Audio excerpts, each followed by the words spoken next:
You're listening to the May 19th, 2019 reading of Blossom Goodchild's Channeling with the Federation of Light. Good morning, my fine friends. Straight into it, rather than small talk, WR, with respect. A few folk have spoken of an intense wave that hit the planet last week sometime. Is this so? Welcome to each one, and indeed, the energy spirit of yourself, Blossom. Different? Thank you. Yes, indeed. There was a strong influential surge of energy that entered into your atmosphere recently. We would liken it to an electrical boost on its circuit, for ways of explanation. And its purpose? To enhance, to quicken, to uplift, to push out debris of a negative source, to aid in raising the vibration due to its intensity, which in turn brings all that is underway in the great plan a step further along its journey. This surge may have caught some off guard and wreaked havoc with their equilibrium, leaving some feeling most out of sorts. Others will have gone with its flow and found themselves to be fine-tuned into this higher frequency. It is different for each, and although for some the transition may feel a little unpleasant, it inevitably is of assistance in nature and progression of soul. Progression of soul? Indeed. In that it is not that one needs to be of high intelligence to merge in with these higher energies. I have to laugh. For a minute, I thought you were going along the lines of, it is not that one needs to be of high intelligence to understand that which we have just said. I was about to be insulted. Happy to receive the rest of the statement as was. We would not dream of such things, Blossom. That which we are trying to explain, is that these energies coming through are to be received by all, for they are for all. It is not so that due to one being more diligent in their everyday spiritual awareness, that they would receive the lion's share. The grand plan is not of this division of who is doing their best, etc. It simply does not, cannot fall into place with that strategy. This would lead us into speaking of judgment, which so many of you appear to have an issue with. I do. I find my mind secretly making some comment or other about someone's behaviour, attitude, even dress code. I loathe myself for it, and yet at least I can rectify these thoughts just a little with immediately saying, I love you. I'd like to reach the stage of cutting out the original thought and just go straight to the I love you. I'm also aware that I judge myself a lot on such issues. One finger pointing at someone, three pointing back at self. It is a matter of releasing all mind decisions one may assume about another.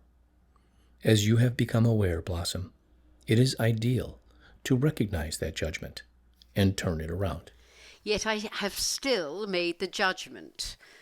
I try to call it an observation, or if I feel the need, in recognised unawakened parts of me, to speak judgmentally to another about someone else, I ask the universe not to listen for a minute. Oh, so evolved. Yet so human. There is indeed quite a long way to go regarding becoming of love in its totality, is there not? Yet we are not judging, perhaps observing the status quo. If you were of perfection, in such thoughts toward another, you would probably not be of this earthly vibration at this point in time. In that this expression of self is being worked upon, evolved into. Would you say such issues of judgment have changed along the way for you, Blossom? Oh, yes. I'm much quicker in accepting that one is walking at their own pace along their pathway. Yet it doesn't seem to stop me having a little judgmental thought here and there. As I say, I don't like that I do it. Then it would be better to let that judgment about yourself judging be removed, and turn thoughts into loving every bit of who you are. as you say in your world, warts and all. Yep, working on that one too. We would suggest the easiest and most efficient way around this is to catch yourself as soon as possible in that thought. Stop it and beam out love to that soul and yourself. Yet, in one's humanness, one sometimes needs to go through those thoughts, in order to work it out of one's system. By all means, then, stop the thought. Send the love to that soul or situation and self, and then, for your own amusement and fun, discuss the thoughts you are having afterwards with yourself, seeing the funniness of the ridiculousness of the pointlessness of the thought in the first place. For it is indeed none of your business how another chooses to behave in any given situation. The only business you should be aware of is how you choose to behave in any given situation. No matter what, how, another may display their humanness. Yes, I know, truly, I am working on it. And I do try to have fun around it, for I know it's not coming from an enlightened understanding. This is the important factor, Blossom. Do you see? For to lighten it up with the laughter immediately changes the vibration of your action. For there is no malice, just recognition of that which you are saying, and knowing that it is of kindergarten mentality. Laugh out loud, yet correct. I shall continue to improve. Not so much about improving, more so of releasing, letting go of that which does not serve you or anyone else. As these higher energies are reaching deep within you, they are stirring up these old-fashioned services and leaving one feeling uncomfortable, so that one recognizes the issue and allows it to provide the knowing of it no longer being of service. How could being judgmental ever be of service? Because everything, ever, that is part of your progressional enlightenment is of, has to be, was once a service to you. In that the service it provided allowed you to find more of that which serves you and that which doesn't. And by this we mean that which serves the soul. In recognizing that it does not feel good, one can work out that it is not required. Yet it can be that one may know this to be the case about a person, circumstance, thought, or feeling for literally decades, and yet, until they make the decision to let it go, they hang on to it and continue to feel ill at ease with it in order to indulge in it, until sometimes it manifests into a dis-ease before they choose to do anything about it. Why would some want to indulge in it? Oh, Blossom and all, you would be surprised how the insecurities of one's feelings about themselves allow them to dig a deeper hole in order to bury themselves within. It is by the recognition of their light and the shining of it from within that led them out of such depths and into the sunlight. Yet why? Don't get me wrong, in the past I carried a shovel with me constantly, digging holes wherever I felt the need to be needed. And this is very much hitting the nail on the head, would we say, in that the need to be needed lies behind many a deep hole. The fact is that no one needs to feel the need to be needed by anyone. The only one they need to feel needed by is themselves.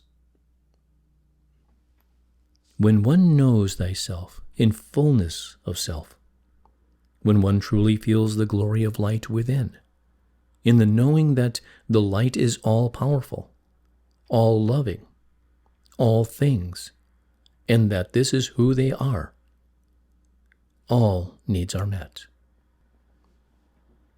One does not need another living soul to make them a better person, to make them feel more lovable, loved, because when you know the love that you are? Why would you need more? For you have it all within you. Yes, I know that now. Yet when I didn't, I still needed my shovel. The self-indulgence was a tool for people to take notice of my plight, and it worked. Or so I thought. Now, of course, I can see that, yet couldn't back then. So how did you make the change, Blossom? I found me a ladder and climbed out the hole, I guess, eventually. As will each one in their own time, when they feel the truth, when they come into the realization that they are the power to change their world. They are the very thing they are trying to find in, through someone else. Once this light bulb is switched on, then it sparks off a circuit that leads down any avenue one chooses. Once this is known and accepted, the world, as you say, is their oyster. Indeed. Thank you. Hadn't planned to go down this path at all today, yet perhaps there are some that need to hear this. I was going to talk about the ending of last week's conversation regarding we are the game, and you said, yet not of it. Next time, perhaps. Much love to you chaps and chapesses, or whatever, however you would describe yourselves. Light. We would humbly describe ourselves as light. I like that. In gratitude, in loving service, I am.